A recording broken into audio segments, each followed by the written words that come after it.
ကဲပြောစရာရှိတယ်ရှင်းစရာရှိတယ်ပြောမှရှင်းမှဖြစ်မယ်အဲ့ဒါကြောင့်ဝင်းငှကြပါကွာနိုင်ငံရေးစီလူမျိုးရေးစီဝါရေးဘာသာရေးလူမျိုးရေးပညာရေးလူခွင့်ရေးအဆုံးစုံပါကွာအခုတော့ဇရဝါတစ်ခုကိုအရေးအရာကနေပြီးတော့အရေးအရာအားလုံးကနေပြီးတော့ရှင်းလင်းပယ်ရှားမယ်အချိန်ဖြစ်နေတယ်ဒီဇရဝါကသူပေးတဲ့ဥပမာတစ်ခုရှိတယ်လူနှစ်ယောက်ဟာမင်္ဂလာဆောင်ရင်လက်ထပ်စာချုပ်မှဥစဘောတူတဲ့ပြင်အသိသက်တွေလူကြီးဆောင်ရတဲ့လက်မှတ်ထိုးထားရတာဟုတ်တယ်လေ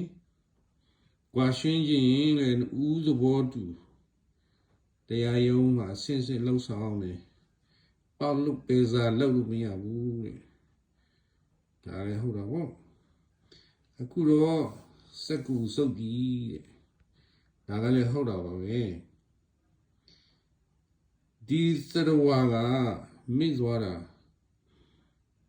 လက်ထပ်စာချုပ်ဟာစက်ကူနဲ့လှုပ်ထားတာဆိုပေမဲ့အဲ့ဒီထဲမှာဥသဘောတူငကူပဲချစ်မယ်ချစ်ချင်းတွေမေတ္တာတွေသစ္စာတရားတွေယုံကြည်မှုတွေ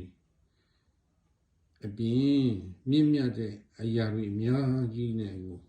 ထည့်ပြီးတော့ချုပ်ဆူထားတာပြောရရင်တစိတ်လေးတကူလေးအရာကိုမျှဝေခံစားမယ်ပေါ့တကယ်မြတ်တဲ့စက်ကူပေါ့လက်ထပ်စာချုပ်ပေါ့ကွာ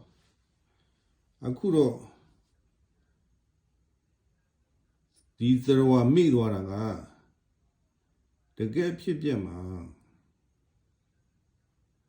မယားကဖဲသမားအရက်သမားဓမြကိုလင်ငယ်တော်ပြီးဖောက်ပြန်တယ်သားသမီးတွေကိုလင်ငယ်နဲ့ပေါင်းပြီးနှိပ်စက်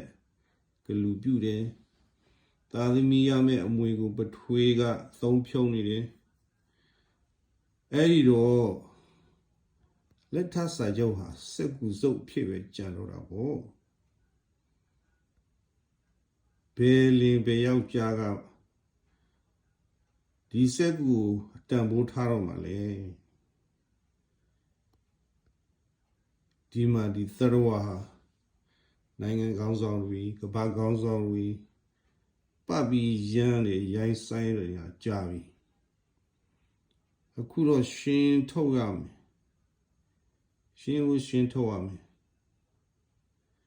အစီစခိုင်းတာတော့မဟုတ်ဘူးဒီသရဝါကသမင်းငတ်ရင်တော့သူ့ကိုကျွေးလိုက်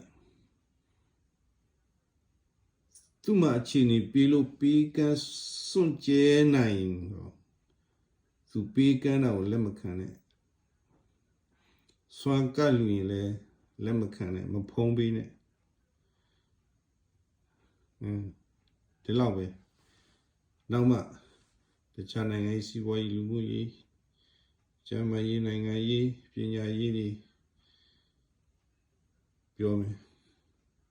ခုတော့နားထောင်ပြီးတော့ share ပေးကြပါကွာဝင်ငှပေးကြပါ